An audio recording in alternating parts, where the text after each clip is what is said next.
Hello, everyone, and welcome to Minis on the Mind, episode 5. Today we are talking about nothing other than the sons of Sanguinius themselves. That is correct, the Blood Angels.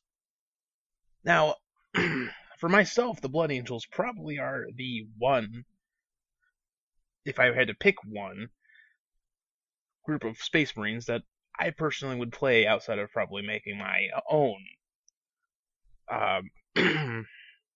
chapter. Now, I actually do have a army of Blood Angels, and I am currently in the process of painting them as the Flesh Terrors. So, since we're here, I'm going to talk to you today about what I like about the Blood Angels, giving you a little bit of their history, and talking to you about what I'd like to see with the upcoming release of the Blood Angels as well. First of all, I'd like to talk about a little bit of the history. The Blood Angels are the chapter and one of the main chapters, like the first founding chapters from the 40k history of the Space Marines. Their Primarch was known as Sanguinius, and what made Sanguinius so interesting and so different was he was born with wings. And he was the only one to have wings, as far as I can remember. If anyone knows if there was anyone that would be the second-hand man to the Emperor after Horus, it would be probably Sanguinius.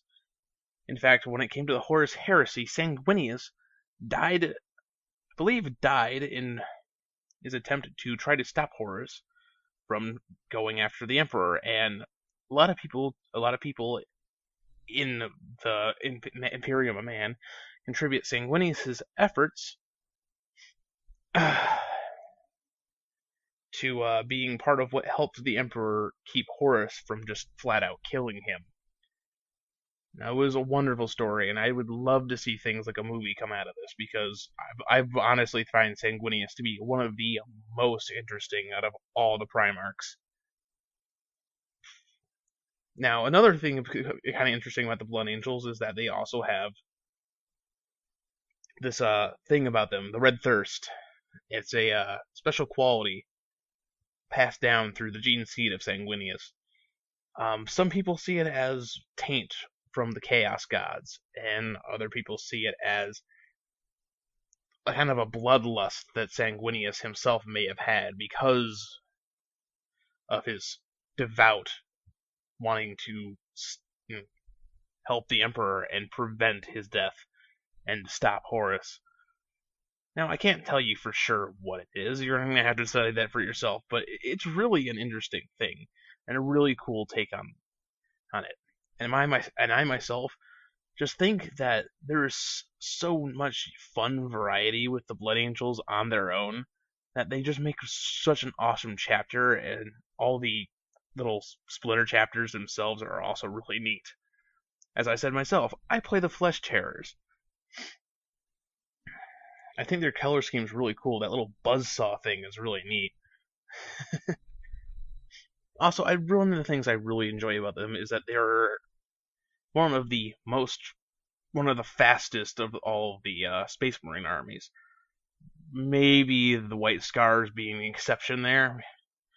But as you know, the White Scars have a preference for bikes, whereas then the Blood Angels have a preference for jetpacks.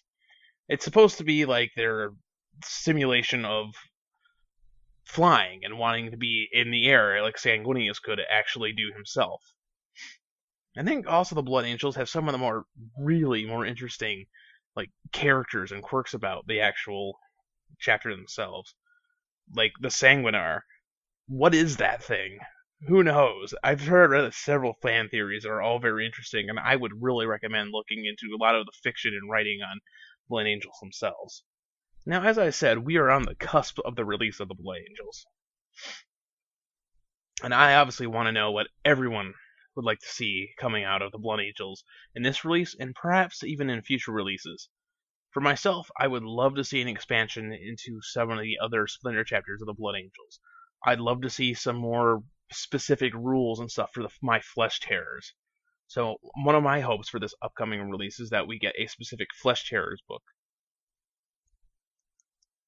I'm also hoping to see maybe something that give them a little bit more flight or something like that.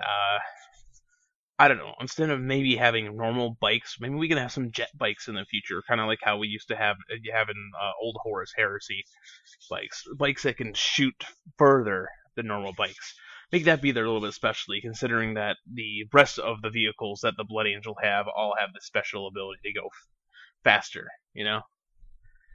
I think there's a lot of really cool things that they could do with the Blood Angels, and I'm very, very excited to see what is coming up with them.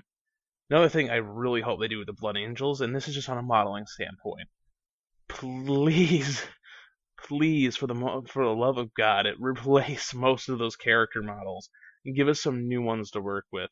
A lot of the old ones did not make a very good transition from metal to fine cast, and they're just not that great anymore.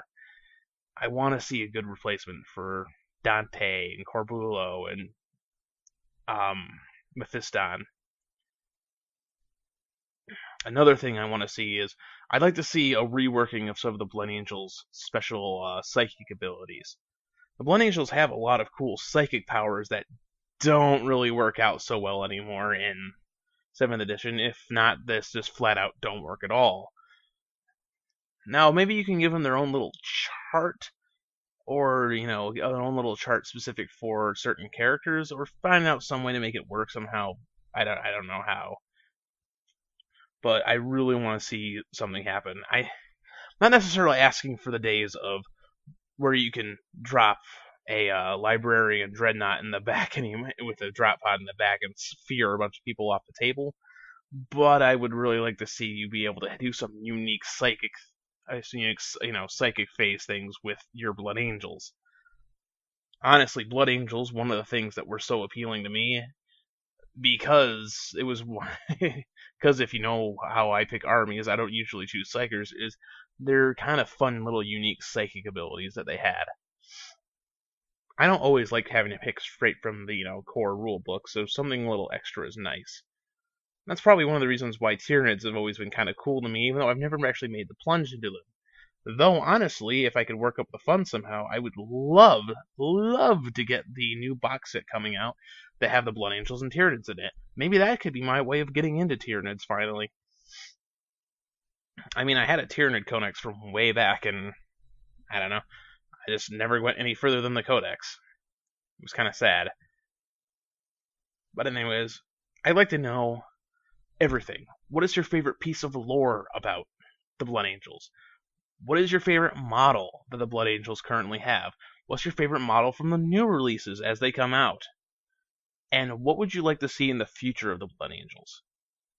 Please, below, please in the comments below, let me know what you think of the Blood Angels, and I would love to hear back from you. On episode 6, we're going to go back to more discussion, and we're going to more of an actual discussion and, question and analysis type thing as we look into Chinese knockoffs. That's right, we're going to be looking into the illegal market of Games Workshop models, and we're going to discuss why they exist, what their purpose is, and is there really a place for them. Anyways, everyone take care. I love you all.